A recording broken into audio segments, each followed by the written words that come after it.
Telugu cinema రంగంలో 2 దశాబ్దాల క్రితం ఒక్కసారిగా మెరుపులా దూసుకొచ్చింది ఆర్తి అగర్వాల్.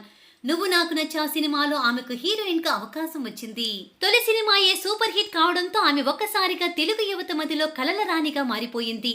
నాగార్జున, వెంకటేష్, బాలకృష్ణ, చిరంజీవి, ఉదయ్ కిరణ్, తరుణ్, ఎన్టీఆర్, మహేష్ బాబు లాంటి స్టార్ హీరోలతో వరుసపెట్టి ఛాన్స్ కొట్టేసింది. మళ్ళీ ఆ సమయంలోనే లవర్ బాయ్ తరుణ్‌తో ఆమె ప్రేమాయణం నడిపినట్టు వార్తలొచ్చాయి.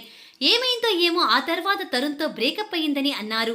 బ్రేకప్ తర్వాత ఆర్తి అగర్వాల్ కెరీర్ పూర్తిగా డల్ అయిపోవడంతో పాటు ఆమె ఫేడ్ అవుట్ అయిపోయింది. ఆర్తి అగర్వాల్‌తో తరుణ్ ప్రేమాయణం నడిపారంటూ పెద్ద ఎత్తున ప్రచారం జరిగింది. కానీ వాస్తవాలు మాత్రం ఎవరికి కూడా తెలియదు. ఈ విషయంపై హీరో తరుణ్ తల్లి రోజారమణి పూర్తి క్లారిటీ ఇచ్చారు. ఆర్తి అగర్వాల్‌ను నేను 2 సార్లు మాత్రమే కలిశాను. ఆమె సైలెంట్‌గా ఎంతో హుందాగా ఉండేది. అలాంటి అమ్మాయి సడన్‌గా ఎందుకు ప్రాణాలు తీసుకుందో తెలియదు. వారిద్దరి మధ్య సీరియస్‌గా రూమర్స్ వచ్చాయి. ఇంట్లో పెద్దలుగా మేము వాళ్ళిద్దరి పెళ్లికి ఒప్పుకోలేదనుకోండి. వాళ్ళకి సమస్య ఏంటి? వాళ్ళిద్దరూ మేజర్సు. ఇంట్లో చెప్పకుండా పెళ్లి చేసుకుని ఉండొచ్చు. పోనీ ఇంట్లో పెద్దల్ని ఒప్పించి చేసుకుని ఉండొచ్చు. తరుణ్ ఆర్తి అగర్వాల్‌తో పెళ్లి విషయం నాతో ఎప్పుడూ డిస్కస్ చేయలేదు.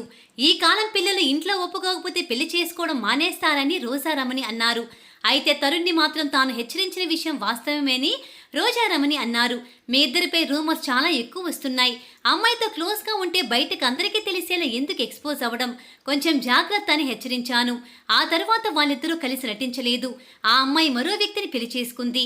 వాళ్ళిద్దరూ నిజంగా ప్రేమించుకుని ఉంటే మాకు చెప్పి ఉండాలి కదా అని రోజారమణి గారు అన్నారు. కానీ సడన్గా ఆమె చనిపోయిందని న్యూస్ వచ్చింది. చాలా బాధపడ్డాం. ఆమె చాలా చిన్నపిల్ల. అలా జరగడం బాధాకరణమని రోజారమణి గారు తెలిపారు.